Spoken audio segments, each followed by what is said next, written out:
Why is a small Caribbean island showing up as one of the biggest holders of U.S. Treasuries in the world? Not China and not Japan. You could see China and Japan basically just going down, but the Cayman Islands. So this chart right here looks boring at first place, but lines are going up, lines are going down. But once you understand what it's really showing, it becomes one of the most important financial early warning signals potentially in the global system, without exaggeration. Because this chart is not about countries, it's about leverage, and it's about hidden risk. And it's about how stress quietly builds in a financial system before anything breaks. Remember one morning you got up and Venezuela got attacked? Remember the other time when we had the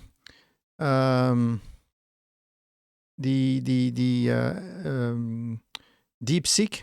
You got up one morning and realized that, oh, DeepSeek is replacing AI? What's going on? And the market collapse?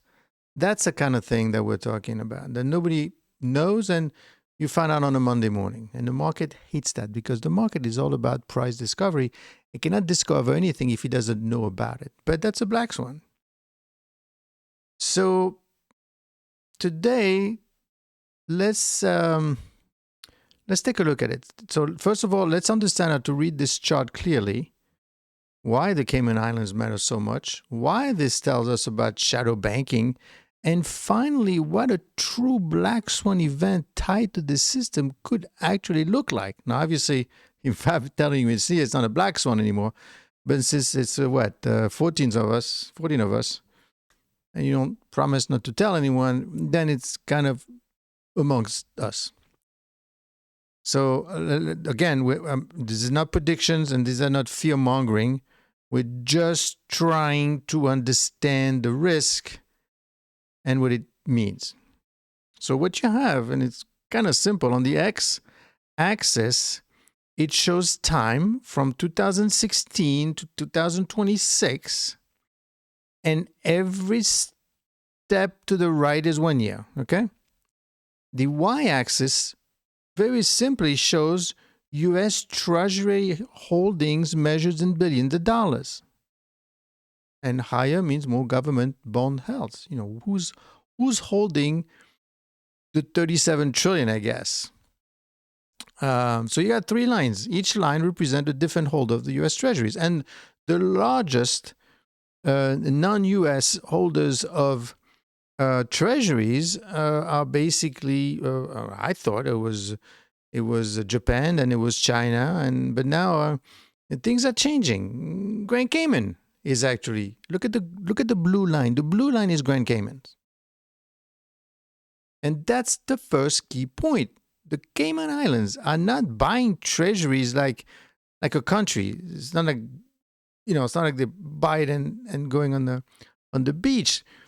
Because they don't have a large population, they don't have massive pension systems, they don't even run huge trade surpluses. So when you see this blue line rising sharply, you're not looking at Cayman savings, right? You're looking at financial vehicles. China peaks early, then steady declines. And as you know, and in fact, I posted that yesterday, and you've seen what they said about the US. They're warning their own people not to hold too much U.S. Treasuries because, frankly, they're not so sure of the validity. I mean, it was a kind of a weird message, very dangerous message, obviously, because if these people don't want to hold U.S. Treasuries, that's not a good sign. And who's going to be refinancing the debt? That's a major black swan. I don't even want to think about that one. Okay? So obviously, China, for all the reasons that we've been talking about last year, is reducing exposure to U.S. Treasuries. So they're not cashing out or not panicking, but they're slowly stepping back. This is what you call controlled de-risking. And I think I've done in a video and I was doing geopolitics. I mean, China is basically decoupling from the US. They've learned everything there is to learn since 2000 when they joined the World Trade Organization. They could make medication. They know how to make solar panels. They know how to make semiconductors. I mean, frankly, they know they don't need the US, except maybe as a consumer. But then since the US doesn't want to have a huge trade deficit with China, that's a problem. And Japan stays high, but mostly flat. Japan is obviously, because the US is protecting this country, they want to make sure they stay friends with the US, therefore they buy the debt. Although all that thought, because they just had recent election, and that's also going to impact it. Stay with me here. So Japan holds treasuries for currency stability, yield management, and pension funding. So, and Japan is conservative, slow, and predictable. But this is where things change with the blue line, the Cayman line. Starts low, upward accelerates, and now it surpasses both China and Japan. That is not normal. That is leverage entering the system. Because, as you may or may not know, the Cayman Islands are a financial mailbox. And don't forget to subscribe if you haven't done so. And to smash that thumb up. So they are home to hedge funds, structured credit vehicles, private leverage funds, derivatives, clearing structures. Basically, Treasury piles up in the Caymans. It really means one thing. Treasury are being used as collateral. Not as saving, not as safety, but as fuel. Treasury are the cleanest collateral in the world.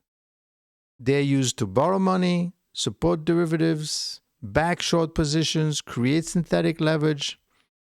So this blue line rising tells us the system is leaning harder on Treasury to support risk. Okay. But let's keep it simple. This is what we call shadow banking. Shadow banking is lending and leverage that happens outside traditional banks, uses private funds, isn't tightly regulated, moves fast, and unwinds violently. I might want to remind you exactly what happened in 2008. In 2008, and I know because I was there, we used to trade credit default swaps over the Bloomberg. So each, banking entity would basically trade credit default swaps, engaging the bank, basically buying insurance, which you thought that they would never need for it, because why would you think that Lehman Brothers would ever default, right? But the point is, all that debt, all those claims resided on balance sheet of Goldman Sachs and Merrill Lynch and Lehman Brothers, but no one knew about them because it wasn't regulated. Fed didn't care. Everybody was they were making too much money. Shout out to a book called I'll put a link at the bottom. You guys should read this book, which is Too Big to Fail. There's a section in it, at least in the movie, where it says, why weren't this regulated? And they say, well, they were making too much money.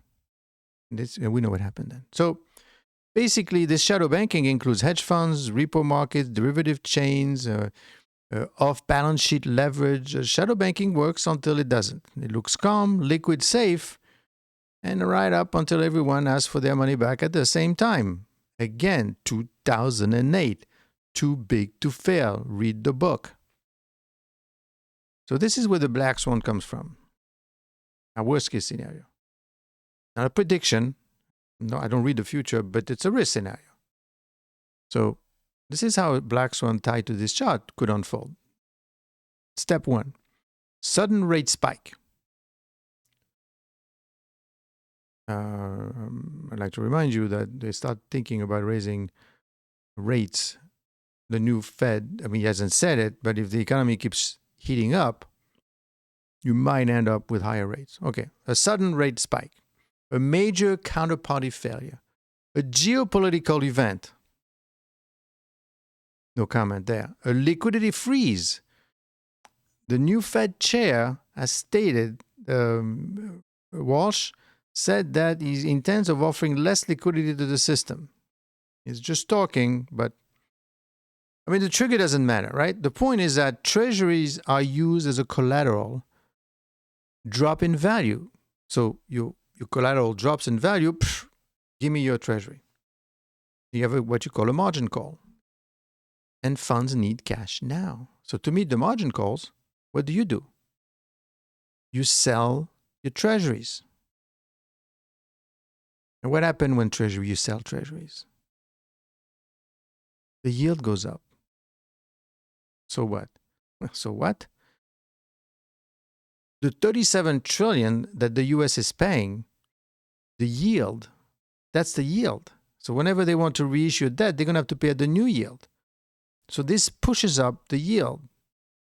Liquidity evaporates and prices gap down. So the prices go down, but the yield goes up. It's a chain reaction because these positions are interconnected. The repo market sees, derivatives unwind, funding dries up, no bids, only sellers. And of course, the Fed steps in. Liquidity facilities, emergency lending, balance sheet expansion, market stabilizes, but the damage is done.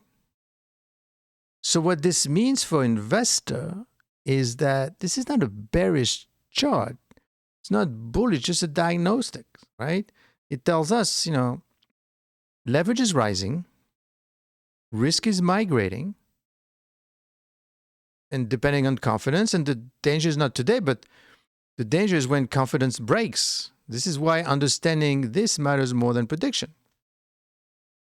And every major financial crisis looked calm before it happened.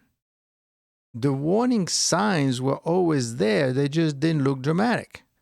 This chart is whispering to you, and if you know how to listen, be careful, because fragility, in many ways, most people don't see. Now, of course, in addition to that, let's talk about the Japanese one. As you know, Japan elected a new prime minister. So there's a Japan policy shift and a potential Treasury repatriation risk. Not the one that's a Grand Cayman, but the Treasury from Japan, right?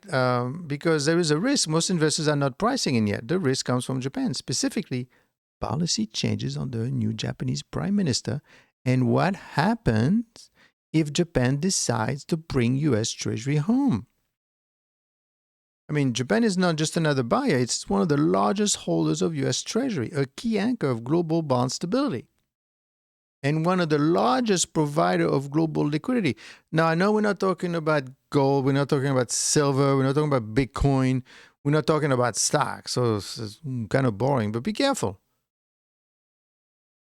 The 2000 stock market, the 2008 financial crisis didn't happen because of the stock market. Right? COVID didn't happen because of the stock market. The stock market was a reflection of it. So when Japan moves, the market feels it. A new Japanese prime minister often comes with new economic priorities. And right now, Japan faces several pressures at the same time. They have inflation, they have a weak yen, pressure to normalize interest rate. This creates a very simple political question. Why keep sending capital overseas when Japan needs it domestically? Well, you need to send it to support the US because the US is protecting you. So repatriation does not mean panic selling. It means slowly reducing foreign holdings like China has been doing and bringing capital back to Japan. Even small amount matters because Japan is so large, even a modest shift can move global markets. So if Japan begins to repatriate its treasuries, demand for U.S. bonds is going to weaken. Yield again is going to drift higher, and the U.S. government must rely more on private buyers. And remember what we just covered. private buyers today are increasingly hedge funds, leveraged vehicle. This is a very different type of buyer base with long-term foreign government. So how does this interact with Grand Cayman? Well, if Japan steps back at the same time that China is already reducing exposure and Cayman-based leverage is rising, the Treasury shift from being long-term savings to being short-term collateral, that makes the system faster, tighter, and more fragile. So you have a feedback loop risk, right? It's a dangerous loop. Japan repatriates the Treasury yields rise, collateral values fluctuate, margin requirements. Remember the margin requirement, what happened with the silver recently? Leveraged funds sell Treasury, liquidity tightened further. No single step causes a crisis, but together they amplify the stress. So how could this accelerate a black swan event? Well, Japan does not cause a black swan. You just remove a stabilizer. I mean, when stabilizers disappear, volatility rises faster. Liquidity disappears sooner, and shocks become systemic event. So big picture, China is slowly exiting. Japan may quietly step back, and Grand Cayman leverage is rising. The buyer of last resort is shifting from governments to leverage markets. And history shows us that leverage absorbs shocks poorly. Now, this is not about Japan dumping Treasury. It's about who replaces Japan as a buyer. And that replacement is a hedge fund, a repo desk, or whatever. And then the system becomes faster, more active, and less forgiving.